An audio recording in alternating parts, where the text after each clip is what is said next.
Muito bem, estamos de volta com o Voz e o nosso assunto hoje aqui no programa é cinema. Já conversamos sobre o cinema mundial e a indústria nacional também. Agora a gente vai tratar aqui sobre a produção independente de filmes, os curta, média e longa-metragens. São várias as produtoras criadas mundo afora que trabalham com este tipo de produção que cada vez mais ganha espaço no mercado. E para nos contar sobre este âmbito do cinema, eu tenho o prazer de receber hoje aqui no estúdio a Ana Johan, que é cineasta e roteirista, né, Ana? Tudo bem? Tudo, e você? Tudo certinho. Muito obrigado pela sua presença aqui com a gente. Imagina, eu que agradeço. É sempre bom falar do que a gente gosta de fazer, né? Que bom, que maravilha. Ana, me conta uma coisa. Bom, você falou sobre falar do que gosta de fazer, né? Eu também tenho esse privilégio, graças a Deus.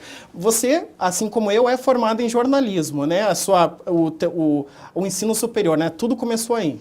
Sim, na verdade, eu sempre, desde pequena, gostava muito de imaginar histórias e gostava de ler literatura, escrevia contos. E aí, naquela época, nem tinha cinema aqui e nem tinha passado pela minha cabeça, né? Trabalhar com isso. Justamente, eu fui fazer jornalismo porque eu gostava de escrever. Mas lá, pelo segundo ano, eu já achei que tinha alguma coisa errada. Eu gostava muito de sociologia e filosofia, as matérias que os alunos detestavam. Geralmente matam, né? Não gostava muito da prática, assim. E aí foi um longo processo, assim, de eu ir me descobrindo mesmo. E todo mundo chega e fala assim, mas como que você começou a trabalhar com cinema? Eu digo que o cinema me encontrou, eu que não encontrei ele, porque as coisas foram acontecendo, assim. Se eu olhar para trás e perceber de onde eu saí, porque até os 15 anos eu morei na Vila Rural. Eu fui ao cinema pela primeira vez com 17 anos. Olha só. E as coisas foram acontecendo, né? Daí depois eu fiz uma pós em leitura de múltiplas linguagens, porque eu sempre tive interesse pelas artes. Comecei a trabalhar numa produtora de EAD, né, Educação à Distância, como roteirista. E eu acho que foi duas coisas que também foram determinantes. Uma delas é que eu trabalhei na comunicação do Festival de Teatro, né, lá ano 2000, 2001. Aí teve um contato maior com a parte de cultura, Justamente, né? Com os artistas, com os bastidores, né, com a coxia. Me apaixonei por aquele meio e falei, não, eu quero fazer algo que eu realmente goste, que não seja trabalho, né? E depois também eu ganhei uma bolsa para estudar documentário na Universidade de Barcelona, acho que foi bem determinante, né? Eu voltei e já engatei. Pois é, como é que foi essa experiência lá fora? Então, eu estava procurando uma bolsa para roteiro, e eu queria passar um tempo fora do país para ter essa experiência. E aí eu ganhei uma bolsa, assim, foi bem algo, assim, um acaso. Inesperado. Inesperado, eu estava no lugar certo, na hora certa, e em menos de um mês eu saí do Brasil, assim. Olha só. Eu estava cogitando sair do Brasil, daqui 1 ano, 2... E aí fui, né, eu ganhava a bolsa, só que eu não ganhava os custos para viver lá. Entendi. Vendi meu carro, não pensei 2 vezes. E foi se mantendo por lá para estudar o que queria. Eu fiquei uns 7, 8 meses só estudando. A proposta era também no final que a gente se reunisse, né, e fizesse um documentário. Um trabalho. E o legal também é que tinha aluno de várias partes do mundo, assim, principalmente da América Latina. Então eu estudei, tinha chileno, tinha uma menina do Equador, uma mexicana, né? E aí, que até hoje a gente mantém contato. É amigo, que bacana. É uma troca de cultura, né? A maioria já trabalha com cinema. Em 2012 eu fui para o México com um filme e aí encontrei essa colega que eu estudei lá, ela também estava com filme. Isso é muito bom, né? Que bacana. Bom, mas antes de você viajar então para fora, que você foi estudar roteiro aqui no Brasil, você já tinha participado efetivamente de alguma produção ou não? Foi só quando você voltou? Que daí você largou o jornalismo de vez. Largou entre aspas, né? Porque a comunicação sempre anda ali junta, né? Eu acho que é um processo, né? Porque eu comecei a trabalhar com assessoria cultural. E aí eu fazia assessoria para grupos de teatro, para músicos, que era o que eu gostava, né? E aí quando eu trabalhei na produtora EAD, né, eu comecei a largar, assim, aos poucos. E isso, tipo, em 2002, 2003, as pessoas me conheciam como jornalista. Sim. E aí foi um processo, né? Eu fiquei bem feliz quando as pessoas hoje nem sabem que eu fiz jornalismo. Então eu entreguei o ouro aqui, falei, contei o segredo. Ana, me conta uma coisa, você então, depois que você voltou de Barcelona, né, que você esteve, foi aí que você abriu a Capicua Filmes? Isso, eu voltei e já abri na época um CNPJ, né? Porque até conta tempo, né? Hoje, alguns editais você tem que ter 2 anos de produtora, mas o primeiro filme só foi acontecer em 2007, por um edital que se chama Revelando os Brasis, que é para fomentar produções em cidades de até 20 mil habitantes. E como eu vim de uma cidade pequena, que se chama Cruz Machado, aí eu ofereci esse projeto e esse projeto é muito bacana porque, assim, além deles te dar um aporte para você realizar, né, eles te levam para o Rio de Janeiro, você faz várias oficinas, sim, né, desde roteiro até edição, te dá uma base maior. Mas eu já estava voltando, né, de Barcelona, já tinha essa experiência.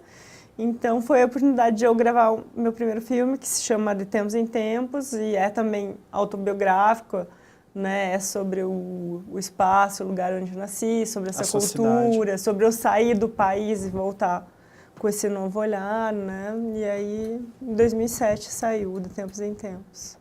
Que legal. Então, a vontade de ter a tua própria produtora surgiu lá fora ou foi mais aqui uma consequência mesmo daí? Não, surgiu lá fora, porque até o nome dela, me perguntam, que se chama Capicua. Eu ia perguntar o que né? significa. Falam assim, é indígena? Não, é catalão. É um nome mesmo? que se chama, quer dizer também, cap, cabeça, e cua, a cauda, cabeça e cauda, mas também é um palíndrome de linguagem, né? São aquelas palavras que podem ser lidas ao contrário, Sim. significa a mesma coisa, e tem uma indicação de boa sorte.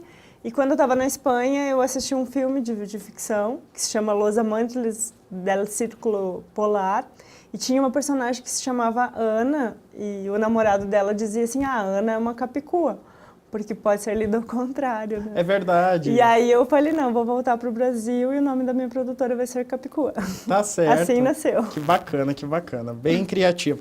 Ana, você falou sobre o seu primeiro filme que vocês criaram lá na produtora, que foi com relação à sua cidade, de onde você veio, Cruz Machado, mas vocês também produzem muitos documentários lá, né? Como que é essa produção de vocês lá? Que tipo de documentários vocês então, eu acho que é influenciada um pouco por esse curso que eu fiz, que era de documentário, e eu sempre gostei muito de estética, de linguagem, então a minha ideia foi voltar para o Brasil, fazer documentários, mas não documentários televisivos, né?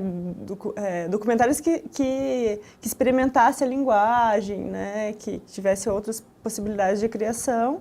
E aí eu comecei a fazer só documentários, tanto que eu fiz o De Tempos em Tempos, daí fiz o Abaixo do Céu, que se passa no asilo, aí fiz um filme para Dirceu, né? Que eu concluí em 2012, e depois o Notícias da Rainha, que já é um híbrido.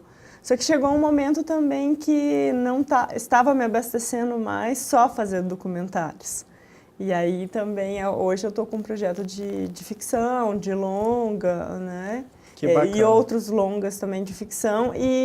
Só que o Notícias da Rainha ele já é esse divisor de águas, porque ele é um híbrido.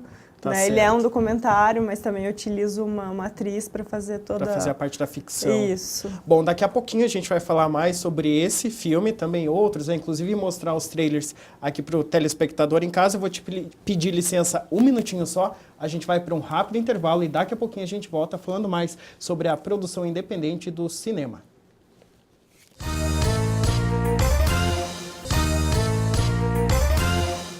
Ok, estamos de volta com o Voz e hoje a gente está discutindo aqui no estúdio sobre a produção do cinema. Neste momento estamos falando agora sobre a produção independente. E conversando comigo sobre este tema, tenho o prazer de receber aqui a Ana Johan, que é cineasta e roteirista. Obrigado mais uma vez, Ana, pela presença. Ana, me diga uma coisa, a produção independente do cinema aqui no Brasil, em Curitiba, também o mercado aqui, como é que você avalia hoje? Eu acho que o cinema, que a gente chama até de retomada, né, de uns 10 anos para cá, tem fortalecido muito, né, porque teve a Era Collor, onde se acabou com muitas políticas públicas e minou, né, essa produção. A gente tinha, sei lá, teve anos que teve assim uma produção de 2 longas, hoje a gente produz 100 longas, né, metragens. Eu acho que essas políticas públicas e também a vontade de muitos artistas em lutar por isso, ao longo dos anos foram fortalecendo o cinema independente. Hoje ele está mais fortalecido. A gente teve também uma política pública muito interessante do Ministério da Cultura, que foi a questão da regionalização, né? Antes, por exemplo, porque o que acontece? Sempre as produtoras maiores ficavam no centro-oeste, né? São Paulo, Rio de Janeiro, e a porcentagem das produtoras que ganhavam o edital era muito pequena, né? E o Ministério do Gilberto Gil, ele veio e colocou cotas. Então, hoje a gente consegue concorrer e participar de igual para igual. Então, tem uma cota para o Sul, tem uma cota para o Nordeste, né? Tem uma cota para o Centro-Oeste, às vezes até o Nordeste tem uma cota maior, né?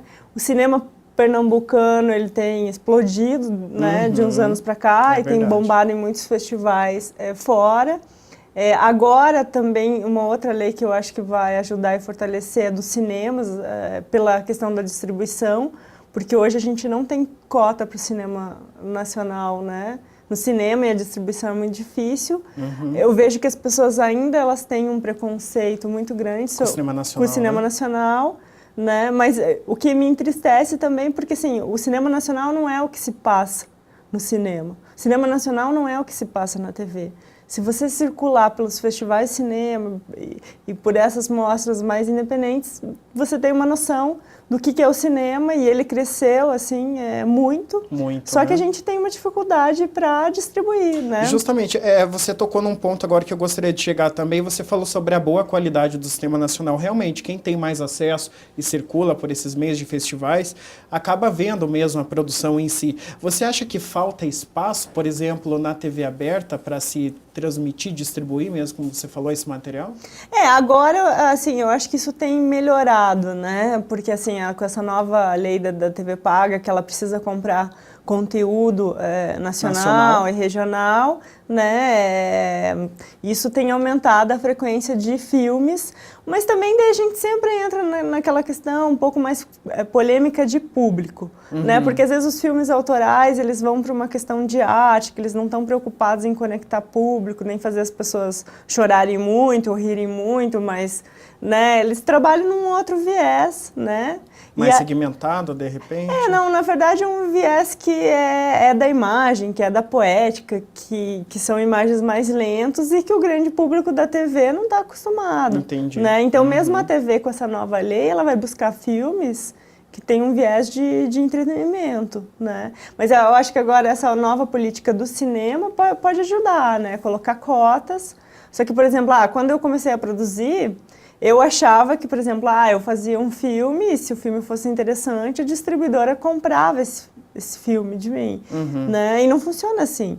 Na verdade, eu que tenho que ter dinheiro para distribuir o meu filme, eu que tenho que comprar, né, algumas, como se fossem números, né, de exibição, DCPs, que a gente chama hoje de digital. Eu tenho que ter dinheiro para divulgar.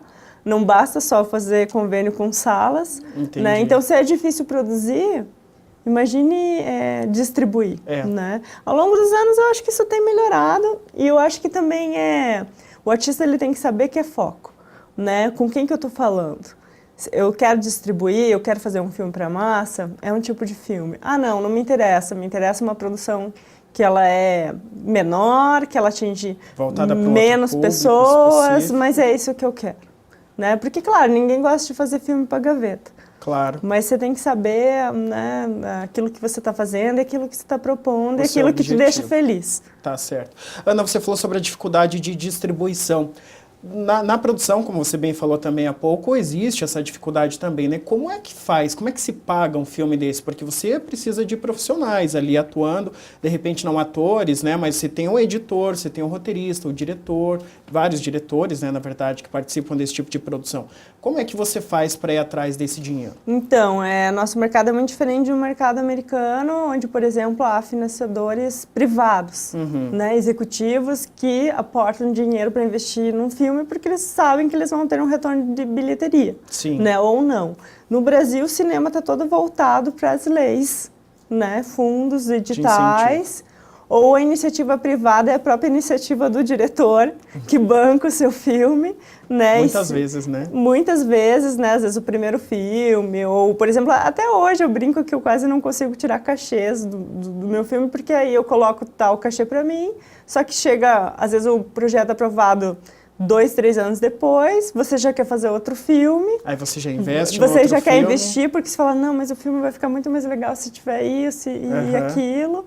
né? Então, mas hoje está voltado totalmente para a lei, e as leis são diferentes, né? Às vezes tem fundos que já te dão dinheiro, né, editais, ou também tem, pela questão das empresas, tem a lei, né, Rouanet, que hoje você pode captar até 4% do imposto de renda de pessoas jurídicas, né? E isso ajuda, logicamente, daí vem vocês. a iniciativa privada. Só que o que acontece é que hoje, para uma empresa doar até 4%, ela tem que faturar muitos milhões, né? E, então, são grandes empresas.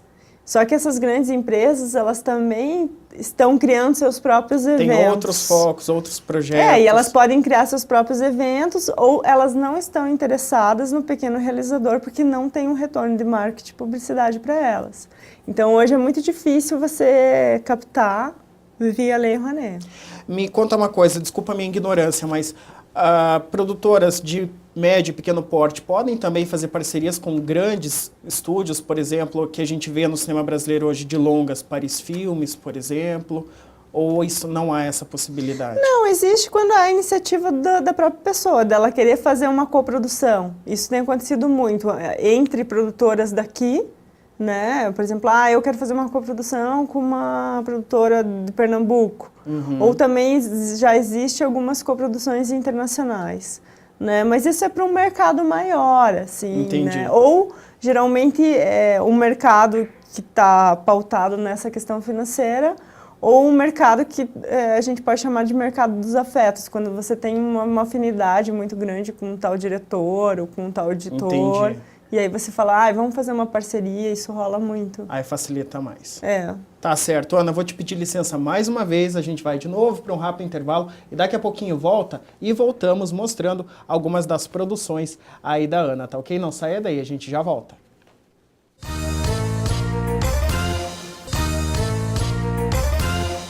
Olá, estamos de volta com o Voz, que hoje discute o cinema brasileiro. E agora a gente está falando também sobre a produção independente aqui de Curitiba e também do Brasil. Conversando comigo sobre este assunto, eu tenho o prazer de receber hoje aqui a Ana Johan, que é cineasta e roteirista em Curitiba. Ana, obrigado mais uma vez pela sua presença aqui. Eu quero convidar você agora para assistir de novo, que eu tenho certeza que você já viu milhões de vezes aí, mas o pessoal em casa também, um filme pra Dirceu. É o trailer desse filme, que foi uma das últimas produções, né, Ana, que você realizou. Sim, é o penúltimo filme, mas é meu primeiro longa. É o seu primeiro longa. E que a Ana produziu, foi feito aqui em Curitiba? Não, ele tem gravações aqui em Curitiba e em São Bento do Sul, Santa Catarina. Em Santa Catarina também. Vamos dar uma olhadinha então, daí a gente volta para comentar sobre essa produção aí.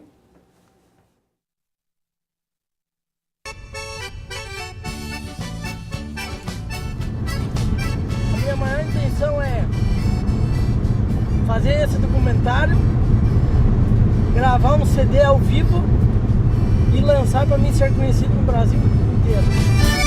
Troquei meu cavalo baio e uns arreios que eu tinha por uma cordiona velha, só pra tocar pras prendinhas. Cresci carpindo mandioca, dormindo pelas tafonas. Oi, compadre! Tudo bom, compadre? Tudo bom ou não? Tudo bom. Sossegado. Compadre, tem uma coisa pra te contar. O que é?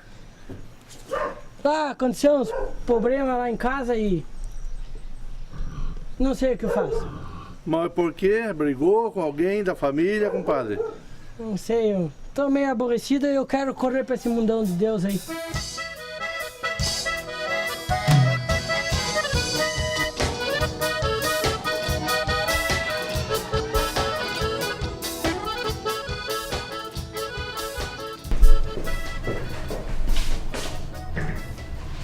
Dirceu?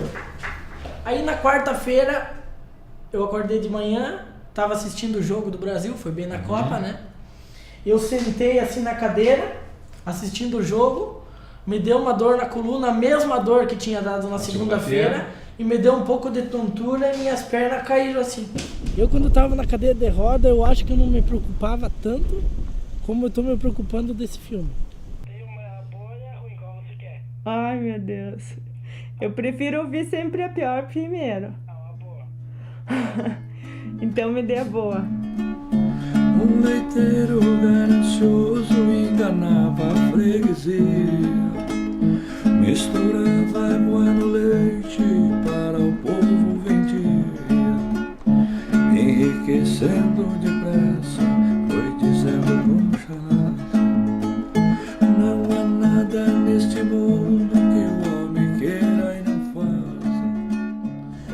a tua vida? sobre a minha vida. Por que surgiu a ideia? Ah, vou fazer um filme da minha vida.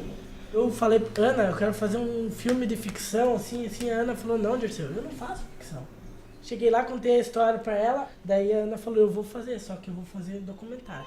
Ano que vem aí, no finalzinho do ano, pega a velhinha, compra um saco de pipoca e vai no cinema ver Porca Velha e eu, Dirceu. Muito obrigado pra vocês. Continua com o programa aí. Sem Deus e Deus na palma da companheira. Muito bem, um Vontade filme de para dançar. Dirceu. Como é que você chegou nessa figura, Ana? Então, é muito inusitado, assim, porque eu tinha, na época, hoje eu não trabalho, né, com institucional, mas na época eu tinha um anúncio na lista, e um dia me ligou, né, essa figura perguntando quanto que custa para fazer um filme. Eu falei, Olha depende, né? A gente marcou uma reunião e ele contou a história da vida dele, porque ele teve uma história que ele era músico, né, chegou a tocar com o João Luiz Correia, e ele tocava nessa a gaita, a sanfona. a sanfona. E com 17 anos deu uma infecção na coluna dele, que é melite transversa, ele ficou paraplégico 1 ano, e aí ele contou que depois de 1 ano ele voltou a andar, assim, com um pouco de dificuldade, mas graças à música, e ele queria fazer um filme que misturasse um pouco da vida dele, mas também que tivesse algumas invenções, assim, né? Um híbrido. Que bacana. E daí, na época, eu falei, não, até para fugir dessa questão, porque ele falou que queria fazer com os amigos e tal, eu falei, não, eu não dirijo ficção e vou te indicar para uma amiga fazer o projeto, mas daí depois o projeto voltou para mim E vocês acabaram realizando. só que eu era para gravar um filme, eu era para acompanhar a vida dele durante 7 dias e eu acompanhei a vida dele durante 3 anos. Né? Nossa. Porque porque daí a gente começou a captar e começou a demorar, a gente captou uma parte. E eu falei, não, ele tinha um sonho de viver da música, eu falei, não, eu vou acompanhar ele durante 3 anos e vamos ver onde ele vai chegar. Esse é o propósito do filme. Que legal. Isso aí, com certeza, uma bela amizade também disso aí, né? Justamente, era muito, muito bom gravar e conversar com ele, né? Que bacana. Ana, agora eu quero te convidar para assistir de novo, que é mais uma produção sua também, o trailer do Notícias da Rainha, que foi a última produção que você fez até o momento, né? Pode rodar.